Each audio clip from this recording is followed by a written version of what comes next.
안녕하세요. 스포츠24의 조윤경입니다. K리그가 올 시즌 진정한 왕좌를 가리기 위한 마지막 경쟁에 돌입했습니다. 전북과 수원, 울산 등 상위 6개 팀이 벌이는 상위 스플릿 라운드가 개막했는데요. 과연 어느 팀이 먼저 웃었을까요? 빅매치 하이라이트로 만나보시죠. 승리가 간절했던 수원의 상위 스플릿 라운드 직상되는 천적 국산이었습니다. 행운의 여신은 수원 편이었을까요? 전반 21분 자책골로 무마는 울산의 이영재. 그리고 수원에는 이 선수가 있었습니다. 득점 선수 조나탄. 후반 18분 파울을 이끌어냅니다. 비디오 판독을 통해 페널티킥이 선언됐습니다. 직접 키크로 나선 조나탄. 깔끔하게 성공시키며 팀의 승리를 안겼습니다. 1부 승격 첫 해 상위 스플릿까지 진출하는 돌풍의 강호는 만만치 않은 상대 제주를 만났습니다. 치열한 공방전을 벌인 두 팀. 후반 34분 제주가 페널티킥을 얻어냅니다. 마군의 슛! 결국 이 득점이 결승골이 됐습니다. 1대5로 승리한 제주, 역전 우승의 희망을 이어갔습니다.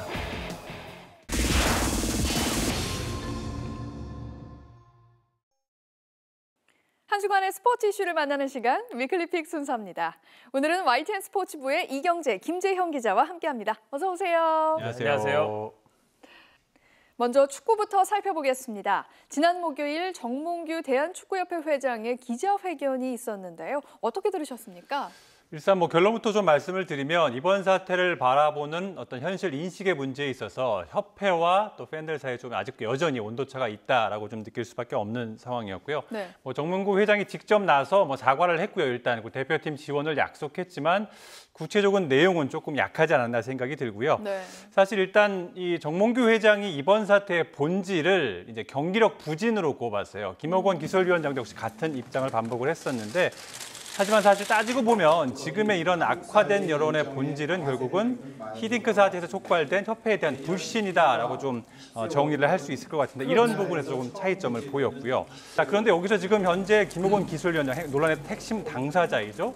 근데 여전히 지금 이런 부분에 있어서 기억에 없다라는 입장만 반복을 하고 있어요. 이런 상황에서 과연 이런 해명들을 팬들이 좀 납득할 수 있을지를 좀 생각해 봤을 때는 협회의 어떤 이번 사태의 본질을 경기력 부진으로 규정한 부분은 조금 아쉬움이 크게 남고요. 네. 그리고 정명구 회장이 이제 얘기한 혁신을 두 가지를 얘기를 했는데요. 크게는 이제 기술위원회의 전문성을 강화하고 지금 팬들이 불만을 제기하는 인사 부분에 있어서 좀 개혁적으로 인사를 좀 강화하겠다라고 얘기를 했는데 일단 기술위원회 전문성 강화 부분은 사실 새로운 얘기는 아니에요. 우리가 2014년 브라질 월드컵 끝나고 나서 홍명보 감독이 월드컵 백서를 만들면서 지적했던 부분이 지금까지 이루어지지 않았던 거고요. 네. 거슬러 올라가면 조광래 감독이 경질될 당시에도 기술위원회의 상설화 전문성은 굉장히 필요하다고 했는데 지금까지 이루어지지 않았던 부분을 여론이 악화된 지금에 와서야 새로운 개혁인 것처럼 얘기를 하는 건 네. 이건 역시 조금 아쉬움이 남는 부분이고요. 앞서 말씀드렸다시피 히딩크 논란이 불거진 게 지난달 초지 않습니까? 네. 그런 상황에서 정몽규 회장의 사과와 기자회견이 나온 게 한 40여일이 지난 시점이었어요. 골든타임을 놓치지 않았나 생각이 들고요. 어떻게 보면 해프닝으로 끝날 수 있었던 히딩크 논란을 히딩크 사태로 키운 건 역시 축구협회의 큰 패착이 아닌가 싶습니다. 자, 결국 신태용 감독의 바람대로 다음 달 강팀과 평가전을 치르게 됐네요. 남미의 콜롬비아 그리고 유럽의 세르비아와 평가전을 치르고 이제 확정이 됐고요. 다음 달 10일에 콜롬비아전이 열리고 14일에 세르비아전이 열리는데 모두 국내에서 열리고 시간과 장소는 아직 정해지지 않았는데요. 신태용 감독이 앞서 열린 이제 선발 명단 발표 기자회견에서 11월 A매치부터는 월드컵에서 주축이 될 선수들을 선발해 조직력을 끌어올리겠다라고 이제 밝혔습니다. 네. 그런데 이제 악재가 지금 발생을 한 상황인데요. 신태용 후에 황태자가 예상이 됐던 중앙수비수 전북의 김민재 선수가 지금 부상으로 출전이 불가해요. 지금 수비 불안이 가장 시급한 과제이기 때문에 신태용 감독의 고민이 좀 깊어지지 않을까 예상이 되는데요. 경기력 부분은 선수들이 짊어져야 할 부분이긴 하지만 행정의 어떤 축구협회에 대한 불만 때문에 너무 지나친 또 비난은 우리가 선수들의 자신감이 떨어질 수 있는 부분에서 조금은 생각해 봐야 할 것 같고요. 이럴 때일수록 조금 아쉽지만 지지와 응원을 대표팀에 적극적으로 좀 보내는 자세가 필요하지 않나 싶습니다. 맞습니다. 더욱더 향상된 경기력을 기대해 보겠습니다. 자, 이번에는 역대급 타격 전쟁이 벌어진 플레이오프를 살펴보겠습니다. 이 NC와 두산의 플레이오프 1, 2차전에서 정말 매서운 방망이 대결이 펼쳐졌는데요. 자세한 소식 전해주시죠. 네, 두 경기 모두 정말 예상을 깨트리는 타격전이었죠. 보는 네. 팬들은 뭐 즐거울 수 있었겠지만 뭐 감독이나 코칭 스태프는 정말 스트레스를 많이 받았던 것 같고요. 네. 두 경기 모두 흐름이 굉장히 비슷했었죠. 굉장히 앞서거니 뒤서거니 가다가 1차전에는 중반 이후에 NC가 정말 대량 득점하면서 승리를 했고 네. 2차전도 역시 중반 이후에 두산이 비기닝을 만들면서 승리를 가져갔습니다. 이런 결과에 더 당황스러운 건 아마도 두산 쪽일 것 같습니다. 그러니까 NC는 장현식과 이재학이 선발이었고 불펜진도 이미 가을 야구에서 많은 그 이닝을 소화한 상황이었는데 네. 두산은 원투펀치 니퍼트와 장원준을 내고도 두 선수 모두 두드려 맞았거든요.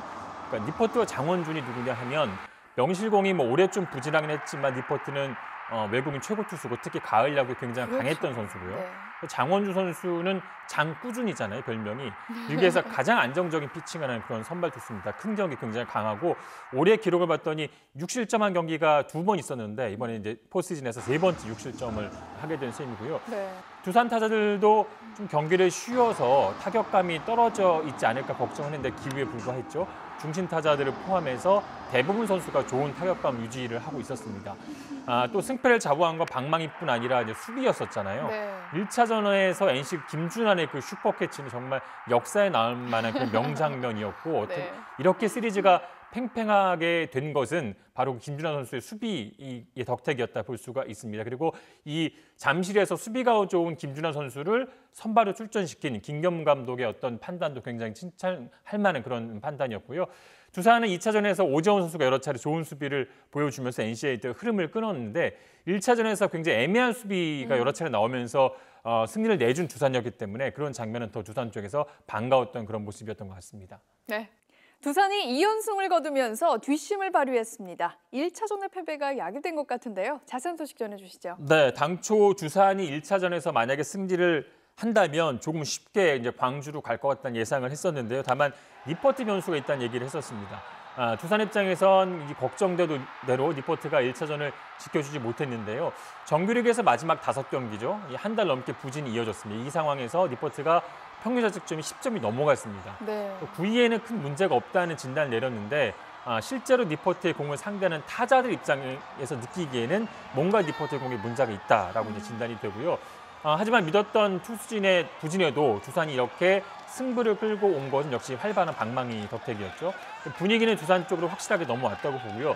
4차전에서 유희관이 선발 투수로 준비하고 있는데 올해 뭐 조금 부진했지만 가을에 굉장히 야구를 잘했던 선수고 또 올해 마산에서 NC를 상대로는 2승 1패, 평균 자책점도 3.32로 좋았습니다. 네. 뭐 두산도 목표는 당연히 3년 연속 한국 시리즈 우승이기 때문에 4차전에서 시리즈를 끝내는 것이 굉장히 중요해졌습니다. 자, 이번에는 평창 동계올림픽으로 가보겠습니다. 썰매 대표팀이 실전에 가까운 모의 훈련에 나섰다고 하는데요. 자세한 소식 전해주시죠. 네, 그렇습니다. 이제 평창 동계올림픽까지 한 100여일 정도 지금 남은 상황인데요. 썰매 대표팀이 실전 모의 훈련에 나섰습니다. 사실 이 썰매, 스켈레톤이라든지 봅슬레이라든지 썰매 종목들은 얼마나 많이 경기장에서 타보느냐가 굉장히 중요하기 때문에 네. 홈팀, 즉 개최국 선수들이 절대적으로 유리할 수밖에 없는 그런 지금 구조이거든요. 근데 우리 선수들이 이제 실제 경기처럼 장례 진행도 하고요. 또 응원단까지 갖추면서 굉장히 지금 열심히 그 금메달을 향해 질주를 하고 있습니다. 네. 내년 이 평창 올림픽에서 실제로 봅슬레이 스켈레톤 경기가 치러질 이 경기장인 만큼 우리 선수들이 출발 뭐 자세라든지 여러 가지 부분에서 굉장히 아주 세밀하게 지금 준비를 하고 있다고 합니다. 그리고 지금 현재 대표팀이 이번 그 미디어 대회를 통해 평창 올림픽에서 입을 유니폼과 헬멧까지 공개를 했고요. 대장정에 그러면서 출발을 지금 알렸는데요. 대표팀은 오는 23일에 이제 캐나다로 출국을 해서 훈련을 이어가고요. 올림픽 전초전이 될 다음 달 월드컵 일정을 준비하게 됩니다. 자, 그리고 빙속 여제 이상화 선수도 기분 좋은 소식을 전해왔다고 하는데요. 네, 최근에 뭐 여론조사에서 이상호 선수가 우리 국민들이 이번 올림픽에서 가장 기대하는 선수로 이제 꼽혔다는 기사도 있었는데요. 뭐 여자 스피드스케이팅의 간판 스타죠. 네. 이번에 평창 동계올림픽 국내 예선격인 월드컵 파견전에서 500m, 1000m에서 다 1위를 차지했습니다. 이상호 선수가 밴쿠버, 소치에서 이제 3회 연속 올림픽 금메달에 도전하고 있는데 네. 올해 좀 부상과 이제 부진이 겹치면서 조금 부진이 이어졌는데 최근에 굉장히 속도를 높여가고 있습니다. 그녀의 아름다운 도전에 응원과 박수를 보냅니다. 지금 흘린 땀방울이 평창에서 좋은 결실을 맺길 응원하겠습니다. 지금까지 YTN 스포츠부의 이경재, 김재영 기자였습니다.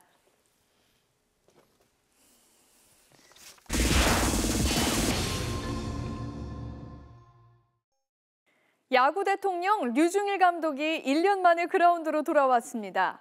그런데 푸른색 유니폼이 아닌 줄무늬 유니폼으로 갈아입었는데요.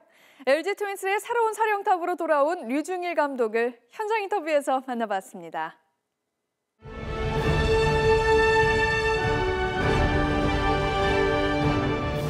정든 그라운드에 다시 돌아오셨는데요. 네. 소감. 30년 동안 선수, 그다음에 코치, 감독하다가 1년간 방학 생활을 했습니다. 방학하는 동안에 재충전을 했고 또 많이 쉬었지만 또 야구 공부도 많이 했다고 생각합니다. 정말 팬들이 원하는 그런 야구를 보이고 싶습니다. 누구의 아들이시잖아요. 많은데 LG의 줄무늬 유니폼을 입게 되셨는데 유니폼 좀 어색하지 않으신가요? 뭐 괜찮습니다. 예. 뭐 야구는 뭐 대구서 하나, 뭐 서울서 하나, 뭐 팀이 잠깐 바뀌었을 뿐이지 뭐 괜찮다 봐요.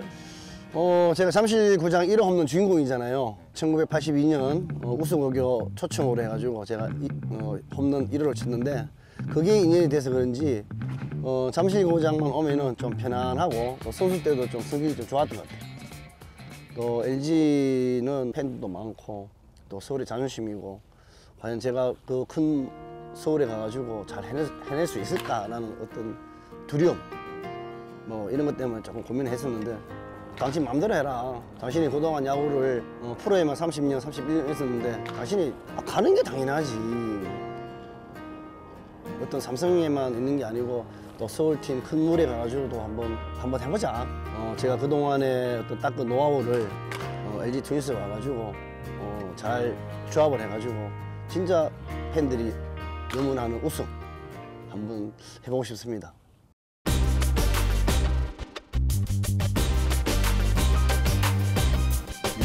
야통 유중일의 LG는 좀 어떤 야구를 펼치게 될까요? 그래서 아직 이제 선수 파악이 우선이고요.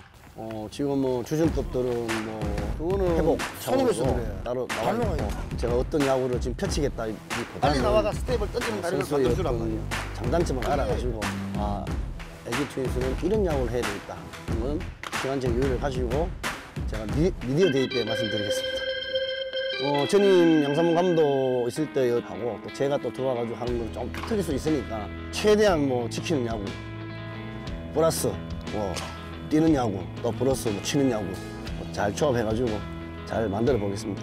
올해도 유광 점퍼를 다 이렇게 준비해 놓고 있다가 다시 옷장에 집어넣는데요. 그런 여성 팬이 있기에 LG 트윈스가 있다고 보거든요. 그래서 우리 선수들이 그 팬들의 걱정을 잊지 않고 운동장에서 열심히 뛰는 모습 보여드리는 게 최선이 아닌가 생각이 듭니다.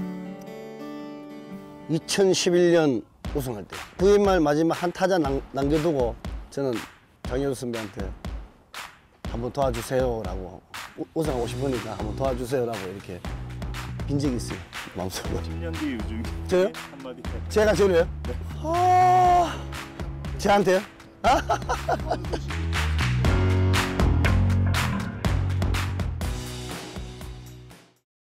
스포츠24 오늘 준비한 소식은 여기까지입니다. 저희는 다음 주에 더욱 풍성한 스포츠 소식 들고 다시 찾아오겠습니다. 시청해주신 여러분 고맙습니다.